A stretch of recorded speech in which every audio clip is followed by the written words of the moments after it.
ওই পথে সেদিনকে যেতে যেতে মুলুটি গাঁয়ের একজন লোকের সঙ্গে দেখা হলো। তার মুখেই শুনলুম তোমার জমি জমা সম্পত্তি এসবের কথা। ওই ওই অঘোর যেতে যেতে বললো, কেন বললি অঘোর? কি বলেছ অঘোর? ওরা আমার জ্যান্ত বাচ্চাটাকে মাটির তলায় পুঁতে দিয়েছিল।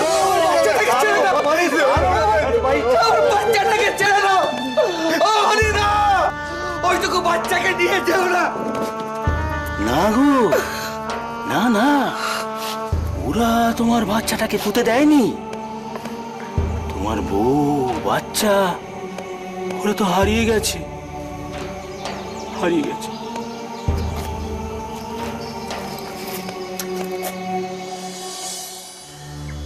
তুই কি জানিস না কেন ও ওভাবে চলে গেল? না মানে দাদা, আমি তো ঠিক জানি না। বোধহয় ওনার তাড়াতাড়ি ছিল। তাহলে তো আমাকে একবার বলবি। আমি জানি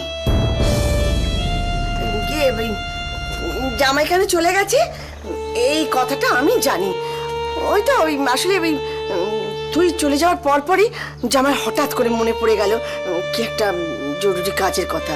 তখনই সারমাকে বলল আমাকে এখনই চলে যেতে হচ্ছে, পরে এসে দাদার কাছ থেকে ক্ষমা চেয়ে নেব। এই কথা যদিও সরমাকে বলে গিয়েই থাকে, কই সরমা তো আমাকে কিছু বললো না। ও তো বললো আমি জানি না। কি রে, তুই তাই বললি না? ওই দেখো কথাটা তুই ওভাবে ওকে জিজ্ঞেস করছিস কেন? তুই কি রে?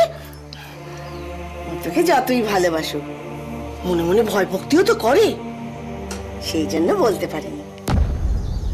আচ্ছা, এমনও তো হতে পারে ওরা দেখতে চাইছে যে তুমি ওদের কতটা ভালোবাসো। আমি ওদের খুব ভালোবাসি গো। হ্যাঁ, সত্যি খুব ভালোবাসি। যদি কখনো তোমার সঙ্গে দেখা হয় ওদের বলো যে আমি ওদের খুব ভালোবাসি। ওরা যেন আমার কাছে ফিরে আসে। আমার সঙ্গে দেখা হলে তো আমি নিশ্চয়ই বলবো, কিন্তু ওরা যদি সত্যি সত্যি ফিরে আসে ওরা থাকবে কোথায়? কেন? আমার ঘরে, মুলুটিতে। কিন্তু এতদিন ওই ঘরটা পড়ে থেকে থেকে তো ময়লা হয়ে গেছে। তোমার বউ বাচ্চা থাকবে কি করে ওখানে? থাকবে কি করে? সত্যি তো থাকবে কি করে? জানি না তো। আমি জানি। হ্যাঁ, তুমি তুমি ওই ওই ঘরটা আমায় দেখিয়ে দাও। হ্যাঁ, তারপরে আমি তোমায় সব বলে দেব যে কোথায় কি রাখবে আর কোথায় কি যাবে। বেশ, আমি তোমায় সব দেখিয়ে দেবো। শর্মা, তুই তোর দাদাকে কিছু বলিসনি তো? তাহলে কিন্তু আমি মৃত্যু হয়ে যাব। তুমি কোন কথা বলছো মা? হ্যাঁ ভগবান, আমার মেয়েটাকে চিরকাল বোকাকে বোকাই রয়ে যাবে। নিশ্চয়ই তুই তোর দাদাকে সবকিছু বলে দিয়েছিস। ওই জন্যই নারায়ণ আমার দিকে জুলজুল করে তাকাচ্ছিল। আমি তো সেরকম কিছু বলিনি মা। তুই নারায়ণকে বলিসনি? জামাই কি বলেছিল? না তো, দাদা তো সে কথা জিজ্ঞেসই করেনি। মা, মেয়ের কথা শোনো, তোমায় জিজ্ঞেস করলে তুই বলে দিতিস। দাদাকে বললেই বা কি হতো মা? সে তো আমারই দাদা। তুই যে কি করে সংসার করিস তা আমি জানি না বাবু, তবে সংসার করতে গেলে একটু বুদ্ধি খাটাতে হয়। কখন কাকে কোন কথাটা বলবো, আদৌ বলা উচিত হবে কিনা, বলবো কিনা, এগুলো নিজেকেই ঠিক করতে হয়। প্রণাম নায়েব মশাই। আসুন আসুন ভট্টাচ মশাই, আপনার জন্য এখানে আমরা অধীর আগ্রহে অপেক্ষা করছি। আগে আমাকে ক্ষমা করবেন, আমার আসতে একটু দেরি হয়ে গেল। আসলে আমার পরিবারে এরকম একটা অস্বস্তি সৃষ্টি হয়েছে। আর এই মন্দিরে আপনার জন্য যে অস্থিরতা, অব্যবস্থার সৃষ্টি হয়েছে তার কি হবে ভট্টাচ মশাই? আমার জন্যে মন্দিরে অব্যবস্থা সৃষ্টি হয়েছে? এ আপনি কি বলছেন নায়েব মশাই? আমি কিছুই বলছি না, এরা আপনার সহকর্মী সেবাইত, এই এনালাই বলছে। কি হয়েছে চক্রবর্তী? উনি হয়তো বলতে লজ্জা পাচ্ছেন, আমি বলছি। কাল রাতের বেলা মন্দিরের দরজা খোলা রেখে আপনি কোথায় উদয় হয়ে গেছিলেন? এ আপনি কি বলছেন রাখরি বাবু? আমি মন্দিরের একজন দায়িত্ববান পুরোহিত,